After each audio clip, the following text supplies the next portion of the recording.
They say Kingston High Academy is the pride of the nation. Behind its golden gates and spotless lawns, it boasts of 60 years of excellence. Governors, doctors, lawyers, brilliant leaders had all passed through its classrooms. To outsiders, it was heaven. But inside, shadows walked freely. Joshua Eze, a scholarship boy from a struggling family, was one of the brightest lights in Kingston High. From the first day he entered the school, his brilliance was unmatched. He participated in mathematics quiz, he took first. He participated in debate competition. His words made the judges rise to clap. Was it?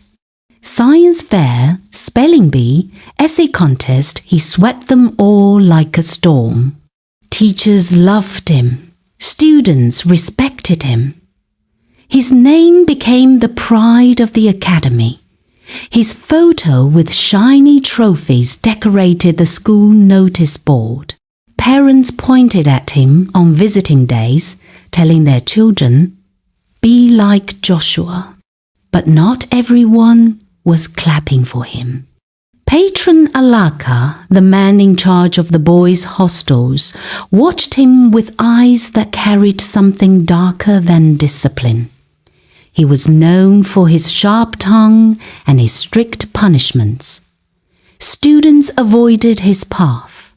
His own son Kelvin was also in the school, but Kelvin was nothing like Joshua. Joshua's books were neat.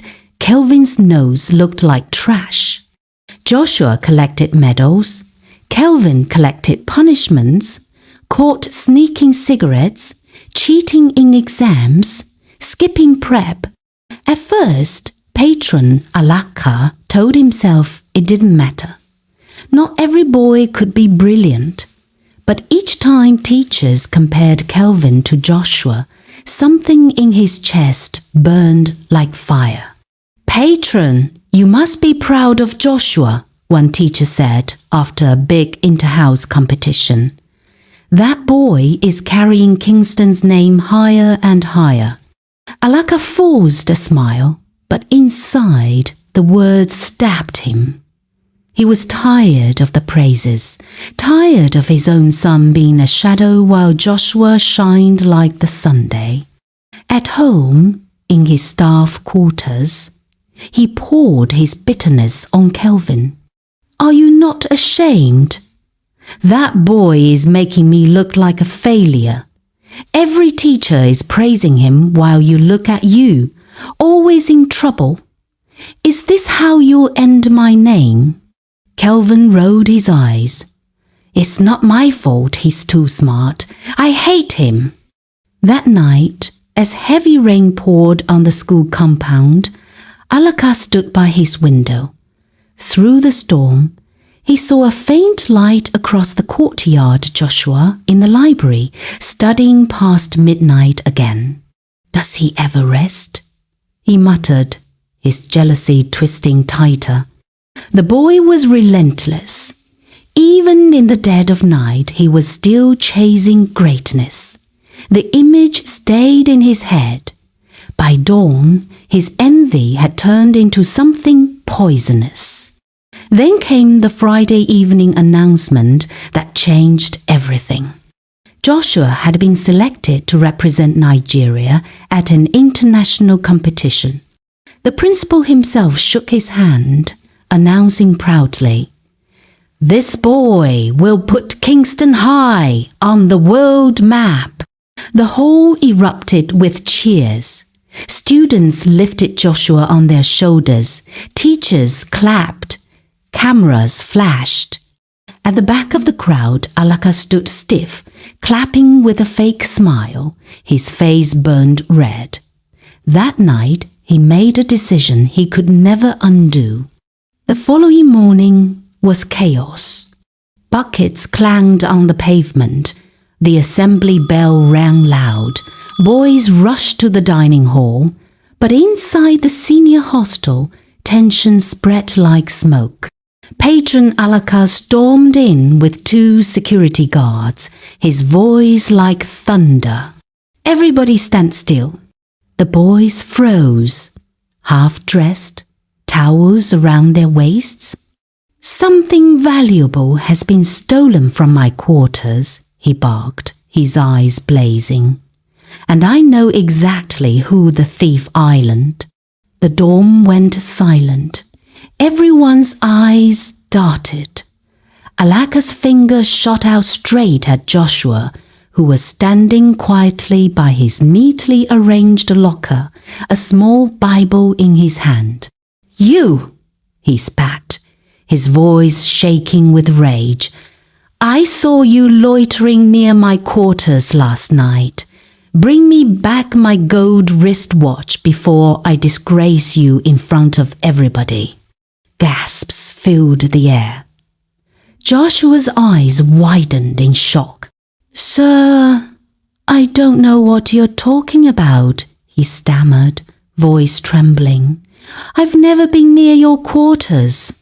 "Shut up," Alaka snapped, stepping closer.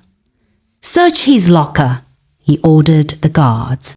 The boys held their breath as one guard started pulling open Joshua's locker. Books, shirts, notebooks, everything was dragged out.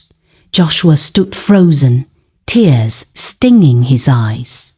"Nothing here, sir," the guard finally said. Alaka blinked. That was impossible.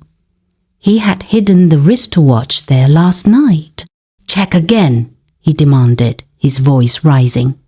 The guard searched again. Still nothing. Patron Alaka's heart pounded. Panic pricked his chest. To cover it, she roared. "Then search everyone." The dorm exploded into chaos. Lockers were turned upside down, clothes scattered, shoes kicked aside. Then, suddenly, "I found it!" one of the guards shouted. The dorm fell silent. All eyes turned. In the guard's hand was the glittering gold wristwatch, but it wasn't found in Joshua's locker. It was in someone else's. The entire hostel froze when the guard held up the glittering wristwatch, but it Kelvin's bag. Gasps swept through the boys like wildfire. Kelvin's face drained of color as everyone stared at him. His lips trembled. I don't know how it got there," he stammered.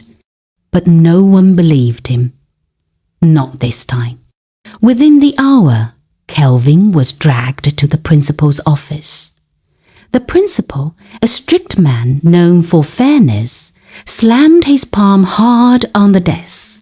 "Kelvin, this is not the first time.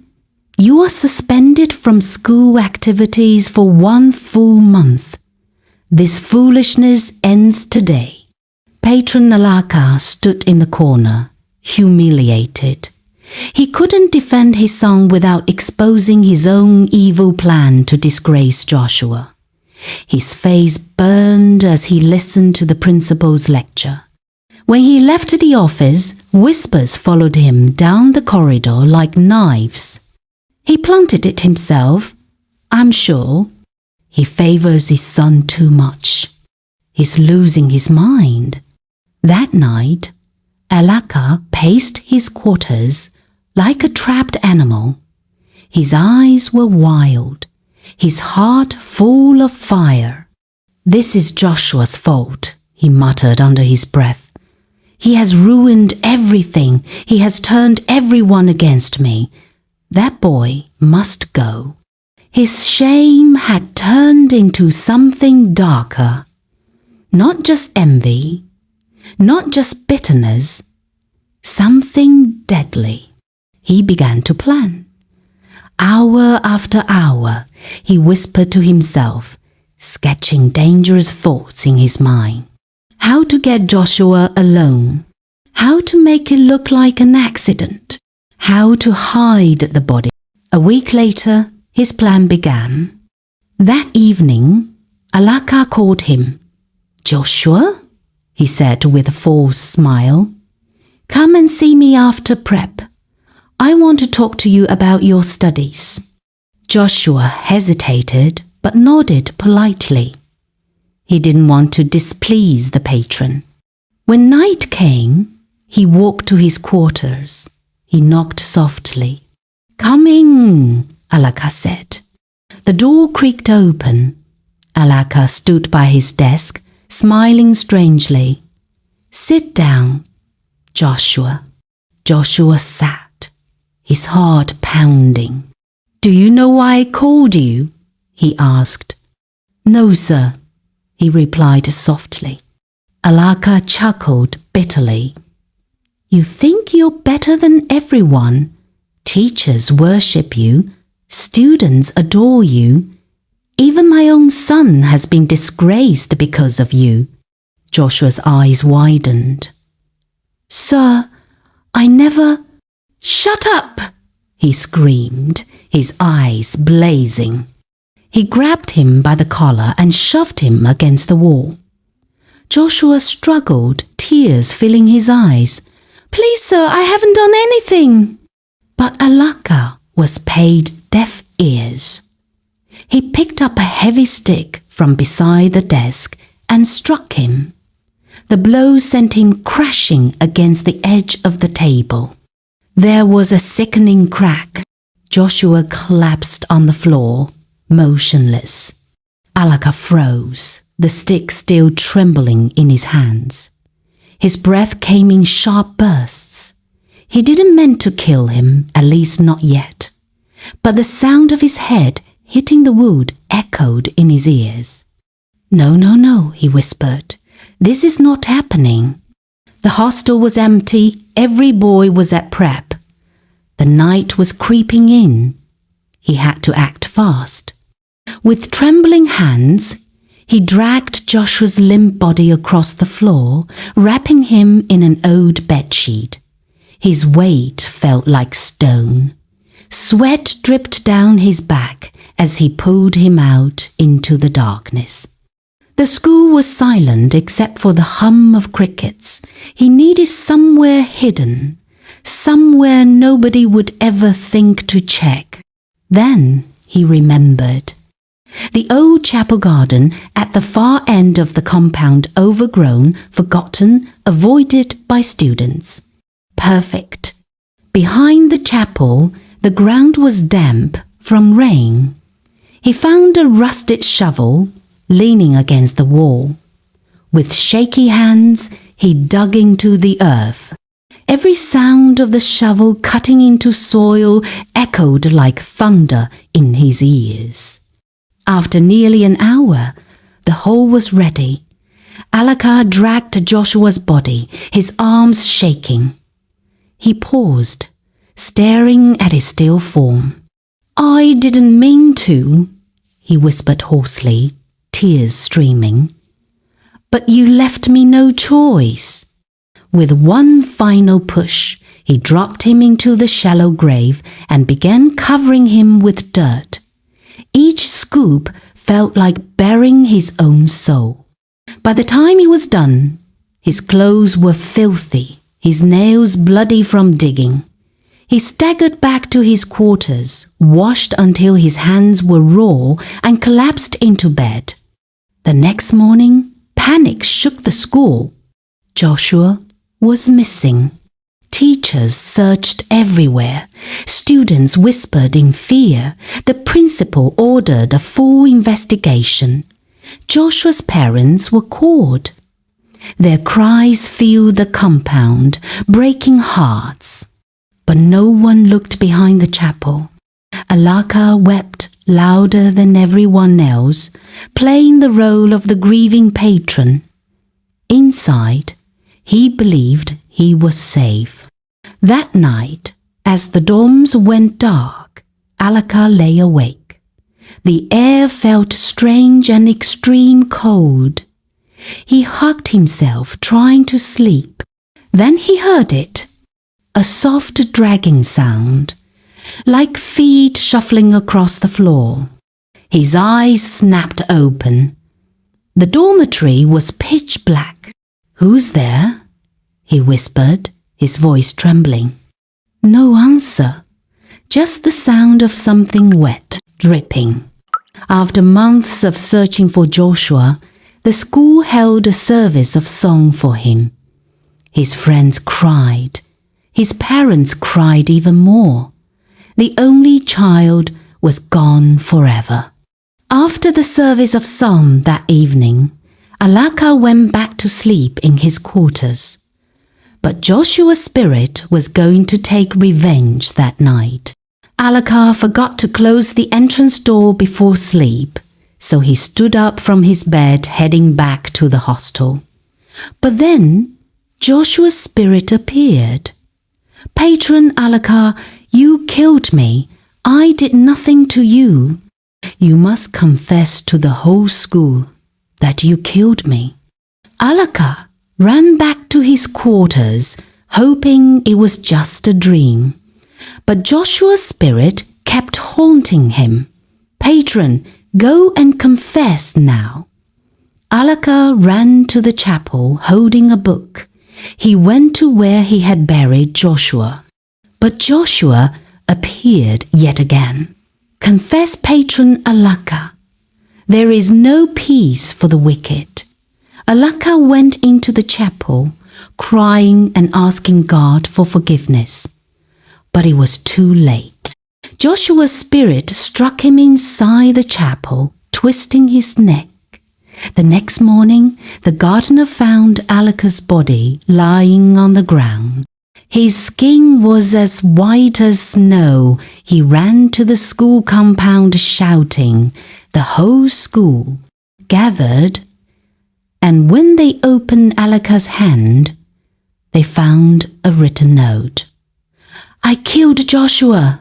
I didn't mean to. He was taking my son's glory. I buried him behind the chapel under the mango tree." People gasped. They went behind the mango tree and started digging till they found Joshua's dead body, but surprisingly, it wasn't decayed. His parents were contacted immediately. They took his body home and gave him a befitting burial rites. Joshua's parents mourned him every blessed day of their life. The school also mourned him because he was their brightest student. When you envy someone, ask yourself, what stops me from learning from them instead of trying to destroy them? Because the success you envy today might be the very hand that lifts you tomorrow. Thank you for watching, my besties.